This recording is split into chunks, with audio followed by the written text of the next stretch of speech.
ay nagtataka kung bakit ang aking text na ginamit sa umagang ito ay tungkol sa pag-ibig. Gayong ang ating pinagsiselebra ay araw ng mga ina. Ang reason po ay etong nabasa na passage na ito ay naglalarawan, yung tunay maglarawan, konkretong paglalarawan ng pagmamahal ng isang ina. Ayan. At ito din po yung konkretong naglalarawan sa dakilang pag-ibig ng ating Panginoong Hesus sa ating kanyang mga anak. So ang pagbubulay-bulayan po natin sa umagang ito ay ang pagkakaroon ng koneksyon ng pag-ibig ng isang ina na sumasalamin sa pag-ibig ng ating Panginoon. Ing lugod na po ning pengaring babae, yapin po ing pekasalamin na ning lugod na ning kiyakatamong kinong Diyos. Pero kahit madakal na lang pong sinabi nandin na greetings, mayroon po akong isang essay or sanaysay na gustong basahin. Ito naman po yung regalo ko sa inyong mga nanay sa umagang ito. Wala man po akong bit-bit na mga material na bagay, sorry po. Pero meron po akong isang regalo o isang sulat para sa inyo. Pakinggan niya po, makasulat siya king Amanong Tagalog at manuala kong Antijantay. Sige. Sa bawat umaga ay maagang nagigising upang intindihin. Ayan, tutulo na yung agaling kaya ko. Kaya pamanayan ko sa ulit-ulit. Amis kaya po yung mako, bigla kayong ayisip. Punta lang kaya po ko. Sa bawat umaga ay maagang nagigising upang intindihin ang makakain ng kanyang pamilya. Inuuna ang kanilang pangangailangan bago ang kanyang sarili. Bawat sandali ng kanyang buhay ay umiikot sa pag-aaruga sa kanyang mga anak at minamahal na asawa. Isusubo na lamang ang pagkain, subalit titiisin na hindi kainin para lamang maipatikim o maipakain sa kanyang mga minamahal na anak. Sa bawat pagluha ng kanyang mga anak ay nakahihigit niyang iniinda. Diba? Tutukoy ta. Pag manamdaman na ng anak daw, nung apulong beses itang sakit, inkay ni ma, 1,000 times. Kapag ang kanyang mga anak, makinig kayo, ay wala pa sa kanyang piling, hindi yan mapakali. Yan may patutod. Hihintayin at hihintayin niya ang kanyang pag-uwi. Magagalit man ang isang ina dahil sa pagdidisiplina sa kanyang anak, hindi naman ito magtatagal. Mamaya lang ay manarune po yan.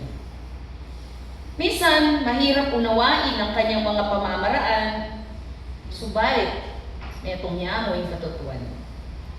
Ang pag-ibig ng isang ina ay hindi matatawaran. Hindi yan magtataksil.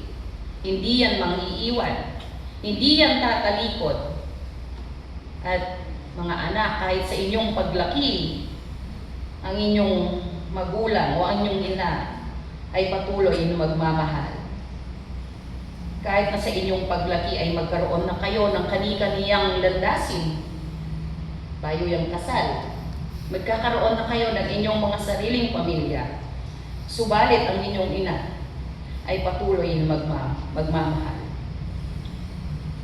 Handa niya kayong palayain kahit alam niyang siya ay maiiwan.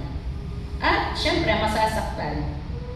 Ngunit alang-alang sa ikabubuti ninyo, nakahanda kaming masaktan. At sa paglipas ng mga araw, buwan o taon na minsan kami ay hindi madalaw, ang puso namin ay patuloy na aasa sa inyong pagbabalik.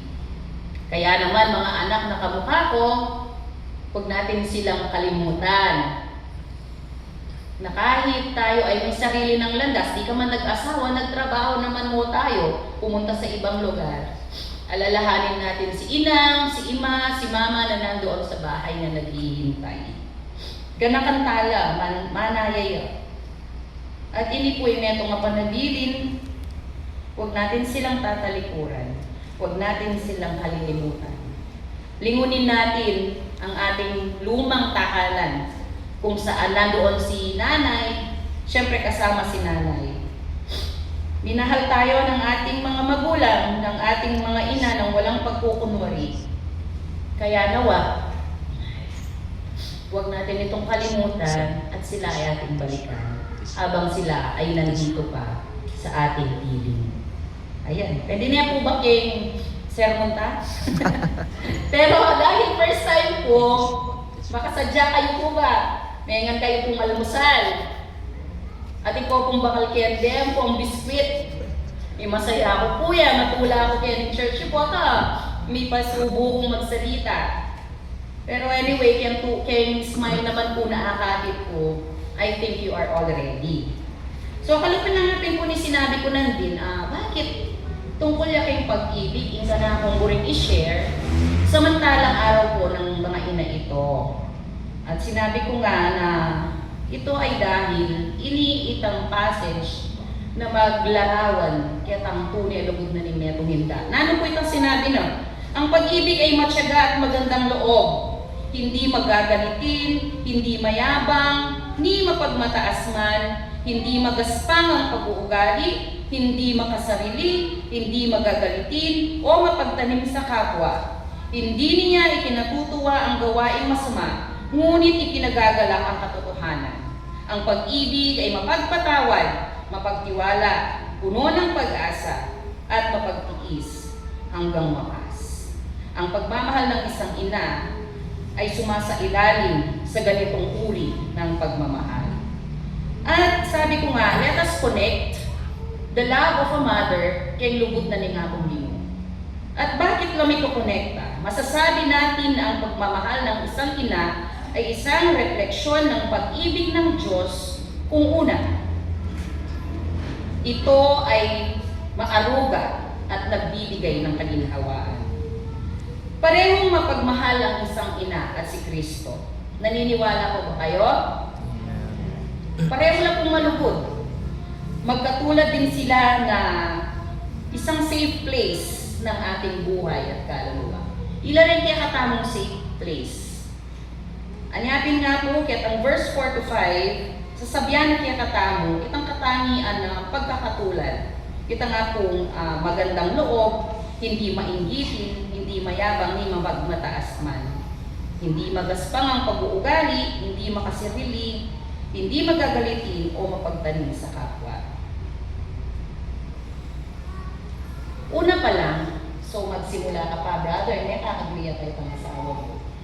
Una pa mo po, na akit tamo yung pamag-aruga, naning kaya katamong pengari. Kaya tamo munang stage, naning karela pamagdalang tao. Kakagli, sabi natin, nuka rin, nanyo kaya. Maging attentive ko po kasi kareta sasabihan nyo nandin na sasabihan yung words. At totoo ito. Morning sickness, ninupatura yung manikin. Pakitas po yung kamay, although nakita ko na po kayo kanina. Ayan. Daranasan tamo po ito na magka-morning sickness, manyuka, mapiniking kaya katamong pamamangan. Subalit, kahit makanini, kahit nararamdaman natin yung iba't ibang sakit sa ating katawan, pipilitin at pipilitin nating tatayo.